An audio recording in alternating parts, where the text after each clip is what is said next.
We're not going to cover the story that we see here in the middle of the screen. This is mostly just kind of a work-in. It would fit a little bit better with another story that I'm planning a little bit later, but that would not really fit in with the theme of what I'm going with over there. This just kind of works into all Democrats being kind of degenerates, and they always seem to, if you keep tracking back far enough, you'll eventually find either the Chinese or prostitutes slash rub and tug places. Well, because, well, for the Chinese, you got, what, Eric Swalwell, who's, when he's not bitching about not feeling safe in the House of Representatives, well, if you don't feel safe going into work every day, just consult the fortune cookie and perhaps it'll give you the guidance in life that your father never provided for you. And I don't know if he's still fucking Fang or what, but he has a nose for Chinese spies, little honeypot traps, if it will. And you also got over on the rub and tug side, you got what, Al Gore. You got all the goofy shit that happened with Al Franken as well. And then you got this guy here, and the only reason we're bringing this up is because I, like many other people that I've talked to on here as well, are old school O&A fans, and this name should ring a bell. This is a fucking deep cut, okay? You got Ron Kind here, and if you guys remember in about 2006-ish, when they went back to terrestrial radio for a small time, Ron Kind was the opponent, the guy who was being challenged by the Republican who was coming in Wisconsin. And you guys remember who that was. I'm Paul R. Nelson. And if you remember that, that gave me a good chuckle. Now, let's take a look at how terrible Biden's been doing lately. Remember when he said that Texas opening up, dropping the mask mandates, Arkansas doing the same thing, and a whole bunch of other states have hopped on the bandwagon at this point. I'll have a little graph of all the states that are up there in the thumbnail. You would have already seen it. It's an overwhelming majority of states at this point that don't or are in the process of not enforcing mask mandates. And you got many other stores being like, yeah, if you're fully vaccinated, but we're also not going to check your papers. So just, you know, if you're heading into places like Target, Walmart, Costco, not in Canada, though, because we're going to have masks forever because this is a lost cause. No, if you're going into those different places, yeah, they're just saying, you should probably wear a mask, but we're also not going to stop you if you're not wearing a mask, if you're not vaccinated. So, you know, things are starting to lighten up all over the place, unless, of course, you're Biden and you're making those stupid tweets, which we pointed out earlier last week, and Kamala Harris also tweeting something about masks are hard to breathe through when you're on your back, something like that. I can't remember. But no, it was Neanderthal thinking when these states were easing up on restrictions, letting everybody go back to life. But as you can see with the headline, Texas reports day of 0 coronavirus-related deaths after Biden called ending mask mandate Neanderthal thinking. Let's take a victory lap, shall we? That's going to be the theme for the day. For most of the day, I'm looking at topic number 2, and some of it's a win. Anyways, Texas has reported 0 deaths from the coronavirus for the first time in nearly 14 months, according to ABC 13. Imagine that. People can take care of themselves better than the government can. Who would have thought that? Rational human beings about 13 months ago.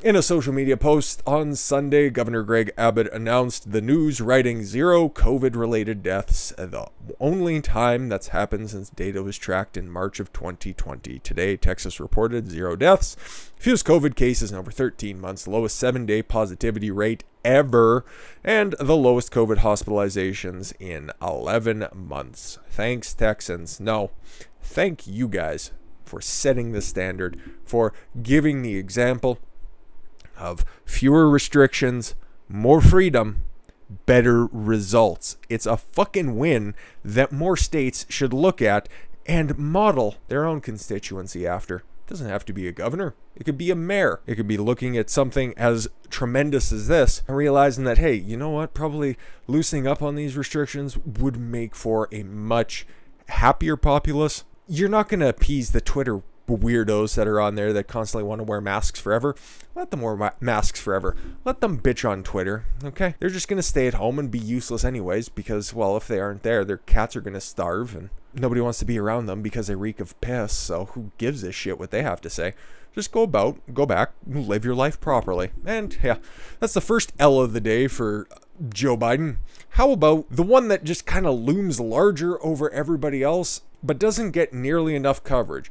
There is fucking huge amounts of inflation coming. You guys probably notice this. You probably notice this in pretty much everything. Well, the Federal Reserve, who we should all trust unquestioningly, of course, are saying that no, all of these spikes in prices at either the pumps or at the supermarket or at the lumber store, they're transitionary, okay? They're not going to be around, okay? We're still going to hit our estimates. Inflation's not going up or anything. Just don't mind the several dozen banks of money printers going brrr behind me. Don't worry about that. There's nothing to fear on that. Of course not. Although inflationary pressures keep building in the United States economy, economists believe Federal Reserve officials are unlikely to tighten monetary policies before seeing significant improvement in labor markets. Yeah, okay. Keep printing more money, nothing bad will happen. I seem to remember some black and white footage of people showing up to buy loaves of bread with wheelbarrows full of money, and what was that chalked up to? Hyperinflation. Now, how did that happen? Mostly because in the outset of World War I, this is just off the top of my head, so I could be getting a couple of details wrong. In order to pay back the war debt, Germany overprinted Deutschmarks to the point where the hyperinflation hit and wheelbarrows full of money ended up becoming worthless. Now, if you tell people that they just need to stay at home, be sufficient on the government, and they will just continue to print off their checks for an indeterminate amount of time, nothing bad is going to happen. Weird. Yeah, history doesn't quite repeat itself, but it does rhyme. From gas to groceries, Americans have started to see prices increase in recent weeks as the economy reopens. Used car and truck prices, for example, have surged 21% year over year, including a 10% increase in April alone. Yeah, probably the biggest market, and we'll just come back to this one in a minute, is the lumber market. The lumber market hit an all-time high of $1,686 per 1,000 board feet this month, surging by 406%. You'd love to see those kinds of gains in your 401k or in your investments, but for construction, for all of these shovel-ready jobs that Biden is promising, if you have construction costs that high, nobody's going to be building, okay? So you can promise all of those jobs, you can hire all those people, but if they have nothing to do, what the fuck do you expect to happen? And this isn't just going to stay localized to lumber. Oh, no. Okay, the Colonial Pipeline is back on, okay? Slowly but surely, gas stations are going to get refueled and everything will come back to normal there, of course. But in the meantime, how do you get that gasoline to the different pumps? Well, you have to transport them, of course. Okay, and what business highly relies upon the transportation of goods and services? Literally everything. So don't worry, that all of the inflation, all of those prices of all of the trucking companies that need to deliver all of the products in order for food to be on shelves, gas to be in pumps. Do you think that those companies, those transportation companies, are going to be eating the cost? No. It's going to be passed off onto those businesses that request those goods, and then it's going to be passed off to both you and me, because guess who ends up paying for inflation? The end user, of course. We'll just read a little bit of this. If a tree falls in a Canadian forest, an Albertan forest, mind you, of course, that's where a lot of pulp or paper and pulp come from, and a logger has to drive 16 hours to haul it out, where do you think they're going to be getting all that fuel from that's currently going up at an exponential rate? Oh, but it's apparently stabilizing right now. Anyways, does it crush the United States president's economic agenda? Well, he did that to himself, because we'll get into other reasons why. That improbable question is on the minds of some in Washington they don't care in Washington, as skyrocketing prices of lumber to used cars to corn seed have emerged as troubling signs of the post-pandemic economic boom. President Joe Biden and congressional Democrats are counting on to keep them in power. Oh yeah, no, that ship has fucking sailed, because they just keep on spending. What's the bill right now? Like over $10 trillion of new money to be spent, but yet you keep pushing the idea of keep wearing a mask, get vaccinated, lock everything down, don't worry about it. Dude, somebody should have updated the president's line so he wouldn't look like such a fucking ass whenever he's asked the question. Consumer demand is shooting up as some COVID-19 restrictions fall. Oh, really? As people go back to work, they're going to need things to do when they get to work. Who would have saw that coming? Not everybody pushes TPS reports or just bangs away at a keyboard like those two worthless fools. Government data from April showed disappointing jobs growth. Oh, yeah, it was supposed to be over 2 million, but guess what? Just a shade over a 250,000? Yeah. The fucking big job creator kills 11,000 jobs and then quite possibly closer to 100,000 with the Keystone XL pipeline on day fucking 1, and just keeps spending like he's got wheelbarrows full of cash just outside the doors of the Oval Office. But that number, man, 406%, $1,686,000 aboard, or 1,000 feet aboard, as compared to $333. But at least there's no mean tweets, right? At least there's no mean tweets. Surveys also show that the United States businesses are raising prices for their goods and services at a rate not seen since the late 70s and early 80s. Jesus Christ. Who was in office in the United States in the late 70s and early 80s? Huh, weird. The name escapes me. I don't know. Wonder what he's doing now, looking after home building, Habitat for Humanity. It's probably priced out of his game, so who knows? Maybe that unsaid president has nothing better to do than look like a miniature diorama and pose for creepy photo ops. Anyways, 36% of small business owners reported that they've raised average selling prices in April, up 10 percentage points over the March reading, according to National Federation of Independent Businesses. This was the highest level since 81. When it was 43%. Jesus Christ. Price increases were most common in wholesale and retail businesses, according to the survey. The Fed, don't worry, the Federal Reserve is coming in to save the day. Federal officials have repeatedly said that the price increases are transitory. Oh, really? Or transitory, sorry. With the expectation, there's no exceptions here. They're just going to tell you how it is. Don't trust your lying eyes, of course. That inflation will eventually moderate back to the central bank's 2 percentage points. And remember what the Fed's there for. They're for the financial health of our great nation. It's a topic for another day, of course. The upward pressure on prices caused by this artificial shutdown in the economy, which should have never happened. Oh, are you a doctor? Oh, we shouldn't trust your opinion. I was told by YouTube that anybody who provides such a spicy take on lockdowns, Jesus, all they trust is the CDC and the WHO, who say the exact same things. Weird. Chief investment strategist at RIA Advisories, Lance Roberts, says, in an interview with NDT Business, Roberts said that the government has created this pressure cooker by compressing economic activities during the pandemic. Now they're all about to get released at one time, and unfortunately this is going to really put the Fed into a box. And here's the numbers that matter. You remember, the Fed said that everything's just going to plop back down to that 2 percentage point target. No inflation is going to be happening whatsoever. The Consumer Price Index soared last month above economics expectations, and by the most in more than a decade. The index jumped by 4.2% for the 12 months ending in April, compared to 2.6% in March. So, over the course of a month, after Biden, all of his friends got in there, and they got situated in their offices, a 1.6% jump in a month. In a fucking month. And you're going to tell me this is all just going to normalize eventually, right? Yeah, not with those tax plans, not with those spending plans that are on the way.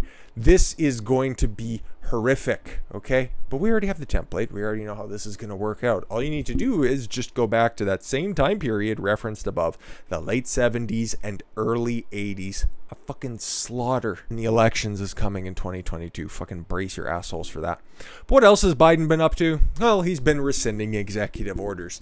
He's pretty much gotten rid of everything that Trump did, and the ones that were left were just kind of seemingly innocuous, and be like, why would you get rid of those? And of course he got rid of them. And this one was supposed to just kind of fly under the radar. You weren't supposed to pay attention to it, but you boys got this on lockdown. Of course, President Joe Biden is reversing statute-related executive orders put in place by former President Donald Trump. Now, why would you do that? Would there be some kind of a big old conflict on a global scale going on right now, and you wouldn't want to prosecute any of the people that are championing your side of the conflict by knocking over mailboxes? That's a man act.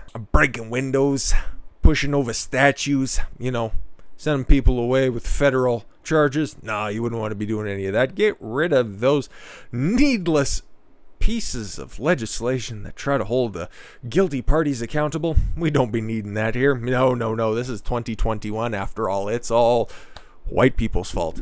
The White House issued a statement on Friday that revoked the previous administration's order to create a National Garden of American Heroes. Oh my God. Why? It's clearly not a money issue. You can just print more. You guys know the fucking money machine. It just prints out however much you need. And if you're really tight on funds, if you were actually trying to be fiscally responsible, you would just, try to rescind some of that money that's going to Egypt. You're just trying to rescind some of that money going to Hamas. Oh my God, said the bad word. What else is it getting rid of? And direct the federal government and state level authorities to prioritize the prosecutions of those who vandalized monuments. Yeah, getting rid of that executive order too. Why? I don't know. The White House statement did not include a comment from the president as to his reasoning for the decision. It was put in front of him. He signed it. He got a Werther's original at the end of it. So the ends justify the means. Biden's not in charge, and the political winds are shifting on him right now. And I don't know. I have always maintained the position that I think Biden will be sticking around for his entire term, and the next set of debates are going to just look even more pathetic than they did the last time around. But at the rate that everything is shifting and people are trying to hold Biden accountable, there's only so much media propaganda that just the normies can buy. Is like, oh, look at how stately, fatherly, presidential, and avuncular the president is. Oh, doesn't he speak with such precision and rapidity, and he can just really flow a sentence together. Meanwhile, he can barely stay awake at the podium without constantly leaning over, man, trying to stay in frame. And it's like, all we're going to do is we're going to make sure that everybody's going to get the bite calf care, and we're going to go make sure to fight against the true Nabashaba pressure. There's not too much polishing left you can do for this turd, and I don't know if he's going to get shuffled off this year, or if we're going to be waiting for the 2 years, just so we get maximum Kamala after, what would that be, January 21st, 22nd, 2022, something like that, maybe, perhaps.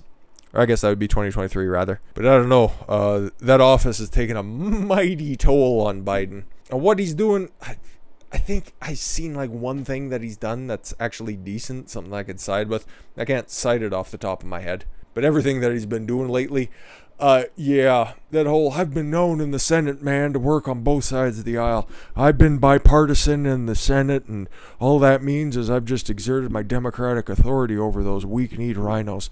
Yeah. The only thing that I did was a crime bill where I made sure predators got off the streets. Go back and listen to that fucking speech. It'll raise the hair on your legs.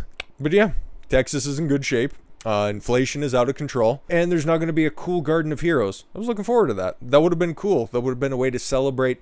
Oh, now I get it. It would have celebrated American history, and you can't be having any of that when you're trying to reinstall critical race theory.